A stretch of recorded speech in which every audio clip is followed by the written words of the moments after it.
Well, volatility last year in 2017 actually was at a record low.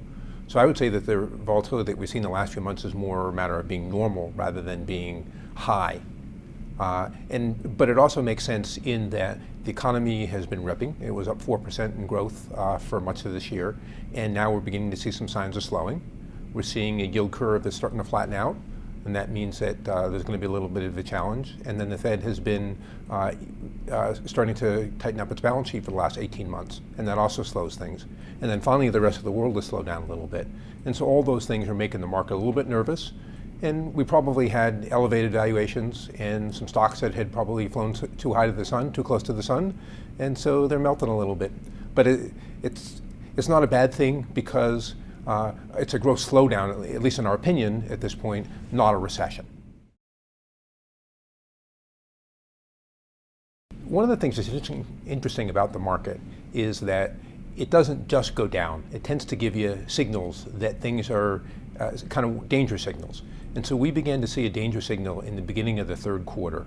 And in particular, what that was is that the breadth of the market started to narrow. So you started to see that even though the market was hitting new highs every day, it was doing it on the back of fewer and fewer stocks.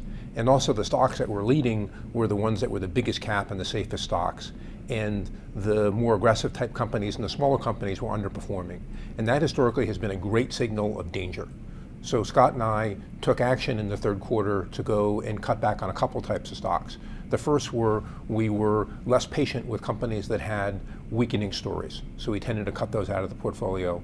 And then also some of the high flyers, some of the FANG stocks and very crowded names we also took down. And so that really helped performance. Actually in the third quarter it helped, and then it's helped an awful lot in the fourth quarter. We've had a bunch of groups which helped us in one part of the year and hurt us in other parts of the year. So for example, defense stocks were very helpful early in the year, have hurt us more recently.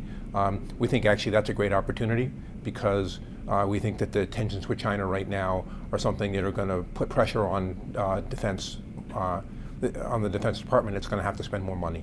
And so that's good for the defense companies.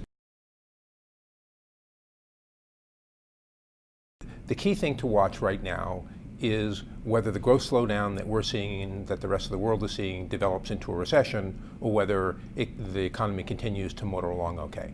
So the thing to remember about the US economy is it usually takes a shock in order to put it into recession.